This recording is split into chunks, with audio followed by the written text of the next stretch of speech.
Aujourd'hui, je voudrais parler d'un souvenir d'enfance. Pas une enfance lointaine, c'est même pas mon souvenir. Mais ça a sonné avec mes souvenirs, enfin ceux que je n'ai pas eus.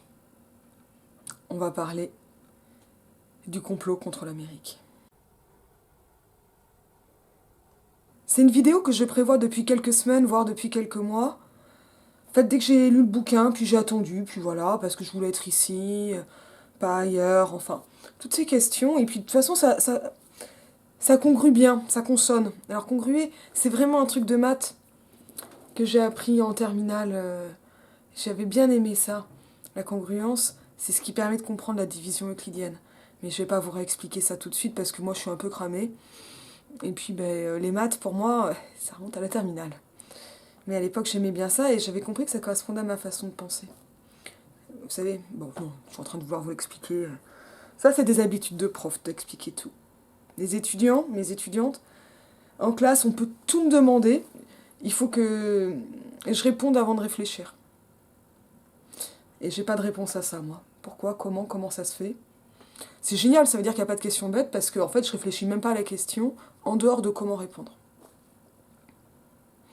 Mais des fois, je leur dis quand même, c'est indiscret. Elles se reconnaîtront. Le complot contre l'Amérique, c'est ça. Et là, rien que la couverture, elle doit vous rappeler un bouquin que j'ai pas là, parce que je l'ai prêté à ma cousine. Elle se reconnaîtra aussi. Et donc, et puis elle l'a pas lu, elle me l'a pas rendu. Et vous l'avez deviné, c'est Le Maître du Haut-Château de Philippe Cadic. Les deux ont énormément de points communs et ça m'a vraiment sidéré. Et moi, ce qui va m'intéresser, bien sûr, c'est les différences. Mais on va un peu parler des points communs et parler un peu de... pas de Philippe Roth, parce que moi, je suis absolument rien de lui. En fait, c'est le premier que je lisais. Oh, je savais qu'il avait bonne réputation, hein, mais voilà, quoi. De toute façon, je suis toujours un culte en littérature contemporaine, Puis en général, en fait. Enfin voilà, il y a des trucs qui viennent, quand ça me plaît, je vous en parle. Et des fois, je vous en parle parce que ça me plaît pas assez, et on y reviendra. Le complot contre l'Amérique, je sais même pas si c'est le titre anglais. Donc ouais, j'ai l'édition Folio, donc c'est du Gallimard, traduit de l'américain par José Camoun, qui est très célèbre. 2004 aux US et apparemment c'est 2006 pour la traduction française, mais je crois que c'est un... Non, c'est ça, 2006. Et Zoom, c'est la cousine qui râle sur le bouquin. Elle se reconnaîtra. Bisous cousine. Et je voulais voir, ben non en fait la date je l'ai déjà, ah oui je voulais voir le titre en VO. Je l'ai même plus en tête parce que là c'est vrai que ça fait quelques temps. The Plot Against America. Donc avec mon accent allemand habituel, hein, toujours le même quand je parle anglais et allemand. Non, j'ai l'accent français quand je parle allemand.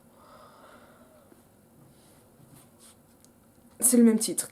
Qu'est-ce que ça raconte? Pourquoi j'ai pensé à Philippe Cadic?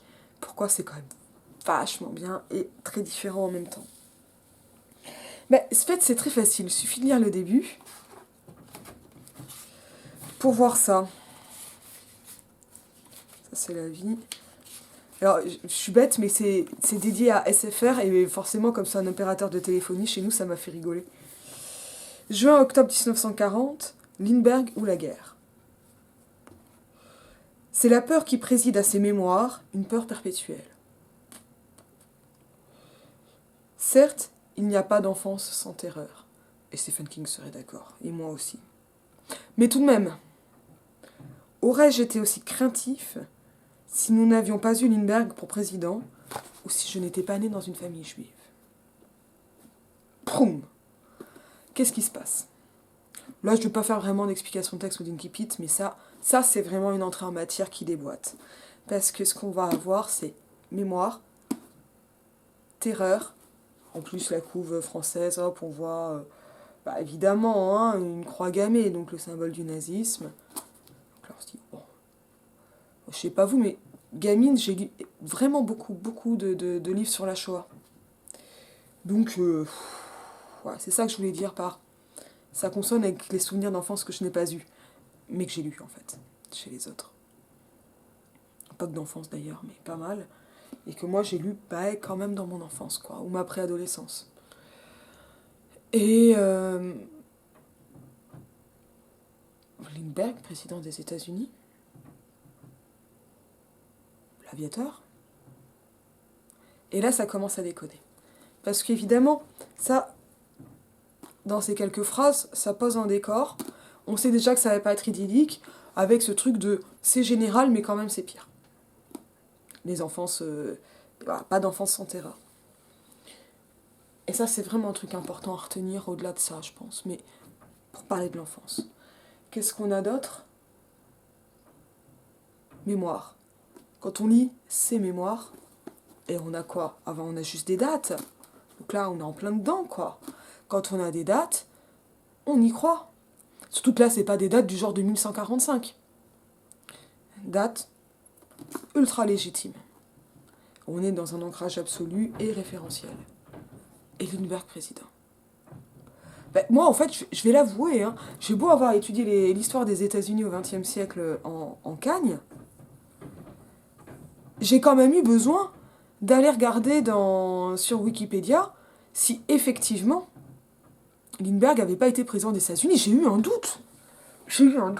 Alors pas à ce moment-là, parce que voilà, j'étais dans le truc, mais au fur et à mesure de la lecture, j'ai eu un doute. Et ça, c'est quand même vachement intéressant comme réaction de lecture. Parce que c'est un texte qui est écrit très exactement comme des mémoires.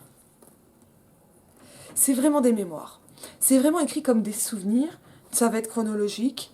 On a régulièrement des espèces de petites interventions d'auteurs, les choses qui n'ont pas été comprises mais qui le sont par le narrateur, enfin, tous ces trucs, Philippe Lejeune, il étudie bien ça dans le Pacte autobiographique et dans d'autres bouquins, c'est vraiment, on a l'impression d'être dans une autobiographie, donc mémoire, ça colle. Et c'est des mémoires contrefactuelles. Contrefactuelles, mais dont le point de départ est complètement référentiel. Ça glisse. Alors évidemment, je vais spoiler, on va divulgacher, mais comme toujours hein, sur la chaîne, on a l'habitude. Hein. Si vous voulez pas, vous attendez d'avoir lu le bouquin. C'est vraiment le même principe que le maître du haut château de Philippe Cadic. Et j'avais fait une vidéo dessus, je la mettrai en suggestion de fin, etc. Sinon vous allez la chercher sur la chaîne. Quand on va sur la chaîne, en haut à droite, s'il y a un onglet avec une loupe, ça permet de chercher. Quand on tape les mots-clés, moi je mets des mots-clés sous les vidéos. J'en mets pas beaucoup pour pas avoir d'emmerde, mais j'en mets un peu parce que quand même c'est pratique. Et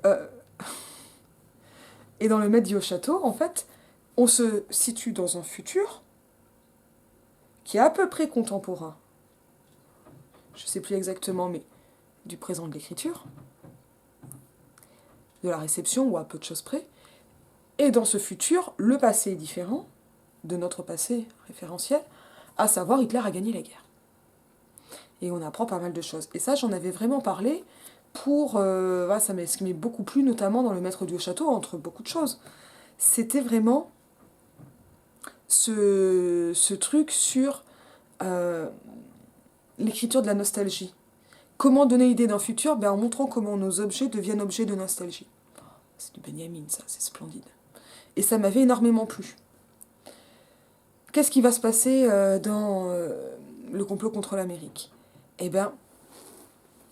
C'est le même principe. Sauf que c'est pas directement Hitler qui a gagné, c'est Roosevelt qui a perdu contre Lindbergh. Lindbergh s'est jamais présenté, mais ça a été un peu questionné. Et donc les nazis, ils ont gagné directement aux États-Unis. Et ça va raconter l'histoire d'un petit garçon de 7 ans qui s'appelle Philippe Roth, qui vit la présidence, donc l'arrivée au pouvoir et la présidence de Lindbergh. Et c'est ouf. C'est ouf parce que c'est justement écrit comme des mémoires, au point de m'avoir collé ce doute historique. Historique, c'est Michelet. Le petit pastiche. Et tout le bouquin est fait pour ça. Alors, pas pour faire croire que c'est vrai, mais pour amener cette tension. Qu'est-ce qu'on a après? On a un truc qui est quand même hyper cool. On a un post-scriptum avec une note au lecteur, chronologie véritable, autre personnage historique, document annexe. On va les prendre dans l'ordre. Note au lecteur, première phrase, le complot contre l'Amérique est une œuvre de fiction. Bon. Non mais des fois, on a besoin d'étiquettes. Hein. Là, les étiquettes, elles sont posées. Bon. Ce post-scriptum, etc., curieux. Et donc, pour savoir, en fait, bien voir, délimiter, parmi le brouillage, ce qui est réel, ce qui est fictif. Et donc, on a des sources. Donc, c'est un roman à bibliographie. Mais alors ça, c'est vraiment génial. Parce que ça veut dire que c'est pas complètement de la fiction. La bibliographie, ça fait signe vers le traité, vers la théorie, vers l'ouvrage théorique, érudit, savant. Et après, on va avoir des chronologies de personnages véritables. Roosevelt. Donc on sait que Roosevelt n'a pas perdu ce mandat-là.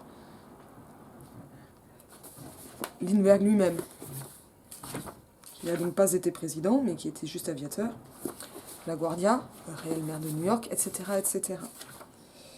Walter Winchell. Et là, quand c'était des gens de ce genre-là, qui doivent être beaucoup plus connus aux États-Unis, ou qui l'ont été en tout cas, et que moi je connaissais pas, j'avais un trouble supplémentaire.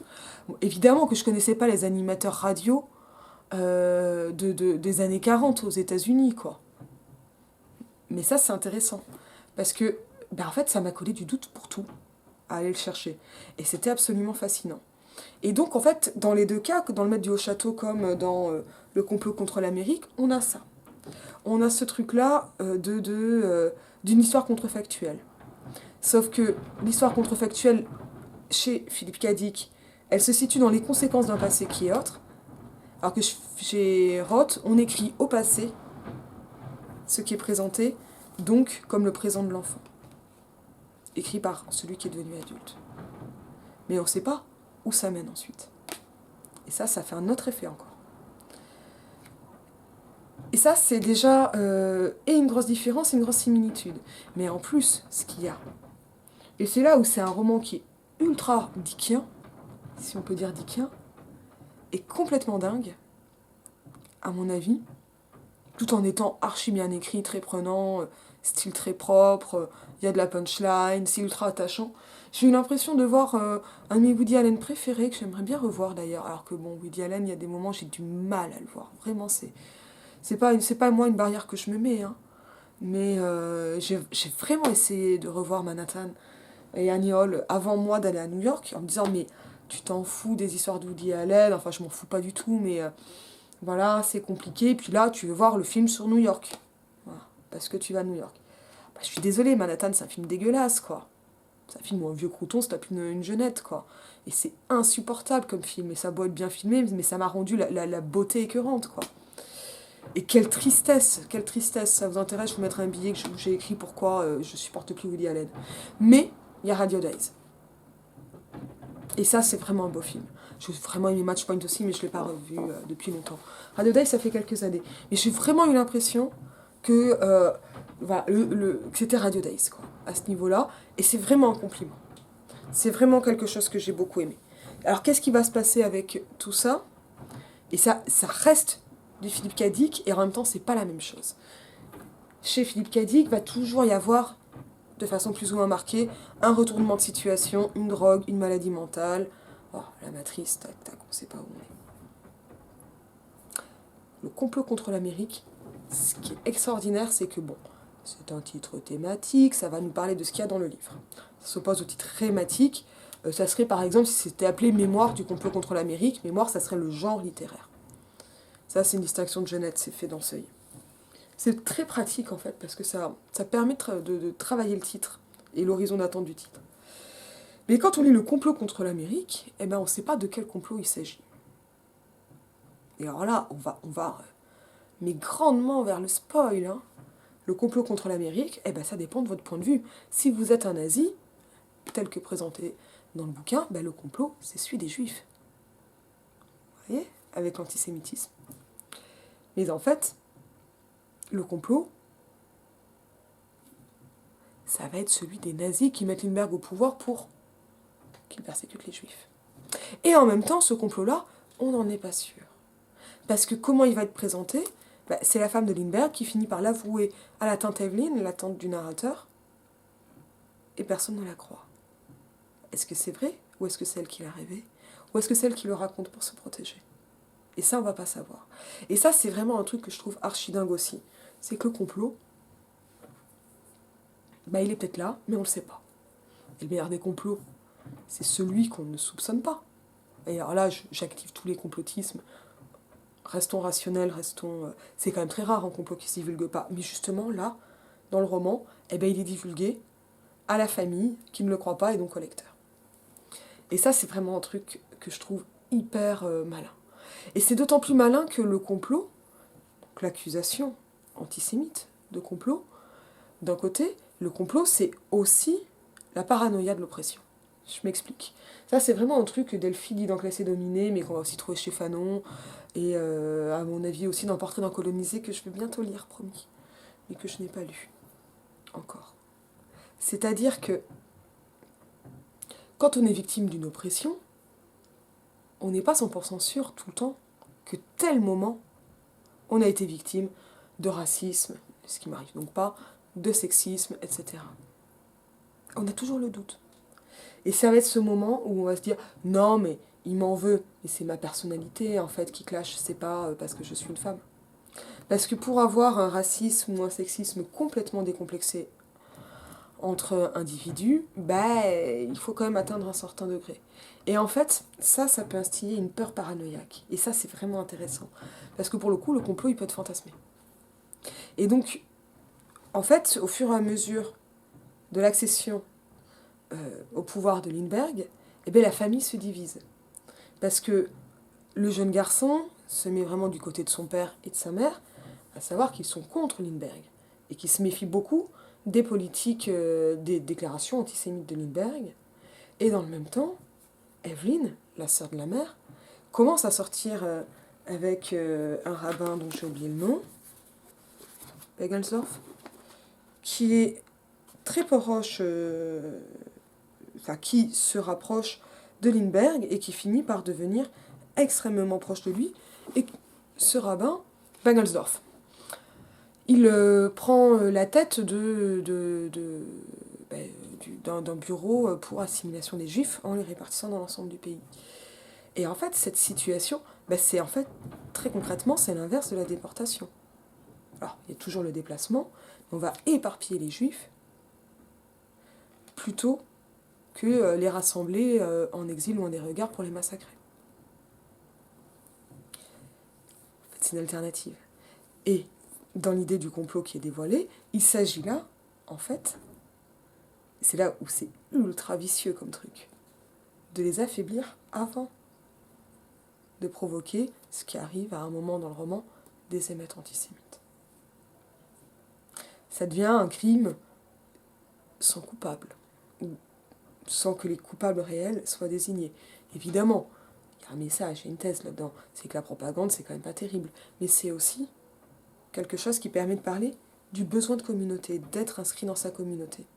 Mais ça pose une question qui est cruciale, en France comme aux États-Unis comme ailleurs, qui est celle de ce modèle comme ça d'assimilation, d'intégration, ou melting pot ou salad bowl, quoi, si on reprend les termes anglais. Et est-ce que la famille Roth se sent américaine ? Complètement. À partir du moment où elle commence à être désignée comme juive, elle se sent juive. Mais, hop, elle va se diviser pour aller d'un côté vers ces politiques assimilationnistes, et de l'autre, en fait, parce qu'on appelle aujourd'hui, quand on utilise les termes de droite, un repli communautaire. Mais parce qu'en fait, la famille et les autres, ils n'ont pas le choix. Et là, ça va vraiment montrer, le roman montre de façon ultra cruciale, ces choses extrêmement quotidiennes. Départ d'une milice, départ c'est plutôt à la fin, mais organisation solidaire et en même temps division dans les familles, division dans le quartier. Le grand frère du narrateur lui-même se place du côté de sa tante et du rabbin. Et personne ne sait si c'est réellement vrai. Il y a des doutes, énormément de souffrance, etc. à tous ces niveaux. Et ces questions-là, elles sont en fait complètement incarnées par les personnages. Et on pourrait considérer, j'ai pu voir ça dans des critiques, que la tante Evelyne est un personnage hystérique, pas rationnel ou bête. C'est pas du tout ce que fait le romancier. Non, non. Au contraire, elle incarne une position, en fait, qui est optimiste. Et c'est très très compliqué de savoir si on va ou non s'offrir le luxe de l'optimisme. Parce qu'en fait, ce luxe-là, on l'a pas toujours. Le problème, c'est qu'on peut pas le savoir avant la fin si c'était possible ou pas d'être optimiste. Et ça, mais c'est ultra cruel en fait. Et c'est archi douloureux. Et, et voilà, toute cette question de complot, elle a ce côté très dickien, très Philippe K. Dick, de pas savoir si on est ou pas dans un complot. Alors chez Philippe K. Dick, il y a quand même un côté un peu épiphanie à la fin, hein, révélation, tout ça, que là on l'a pas, parce que finalement on reste sur cette incertitude. Et j'ai trouvé ça absolument dingue à ce niveau-là. Et c'est écrit de façon vraiment extrêmement efficace, avec une narration assez classique, hein. En mémoire, donc chronologique, linéaire. Voilà, il y a une très bonne maîtrise du récit, des bonnes ruptures, un très bon chapitrage en fait. Voilà, les chapitres se finissent au bon moment. C'est compliqué à expliquer ça, comme ça, d'un peu loin, mais c'est très difficile de bien faire finir un chapitre, parce que le cliffhanger, hop, la rupture comme ça d'un coup, des feuilletons, hein, c'est pas mal, mais ça peut fatiguer aussi, quoi. On a vraiment ça dans Harry Potter, par exemple. Bah, je suis désolée, j'aime pas tellement Harry Potter, quoi. Je comprends pas trop. Mais moi, je sais pas. Je suis arrivée peut-être un peu vieille pour Harry Potter, enfin, je sais pas. J'avais lu les 4 premiers, c'est tout. Mais j'ai jamais eu besoin de lire la suite. Ouais. Même le 4e, je me suis fait chier, hein. Oh là, c'est pour ça que j'ai pas lu le 5e. Mais en tout cas, voilà, ce que je veux dire, c'est qu'il y a vraiment une écriture extrêmement proche comme ça du quotidien, en pas à pas, petit à petit, euh, pas avec des cliffhangers donc trop marqués, euh, mais il y a quand même voilà, des choses à méditer, il y a quand même des effets de clôture assez saisissants. Ah, je l'ai lu hyper vite ce roman, hein, j'ai vraiment adoré, avec vraiment quelque chose qui se met à un regard d'enfant, avec les intérêts de l'enfant,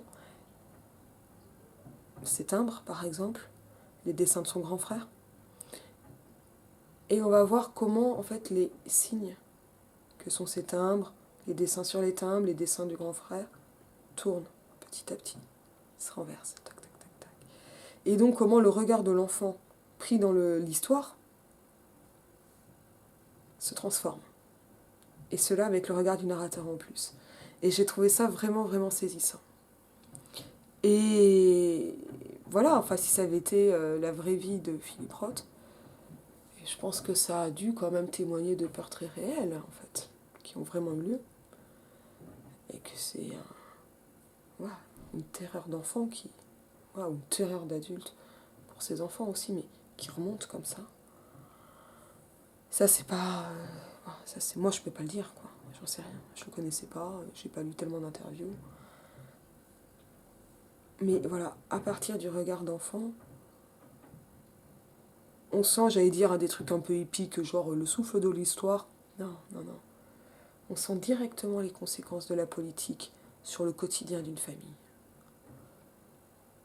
Et ça va marcher par l'inscription dans la durée de quelques années. Des habitudes hein, assez étranges. Par exemple, de ces jeunes garçons.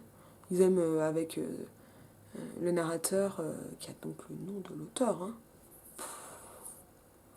Philippe le Jeune ne s'en remet pas. PLS pour Philippe le Jeune. Aiment suivre des gens au hasard dans la rue.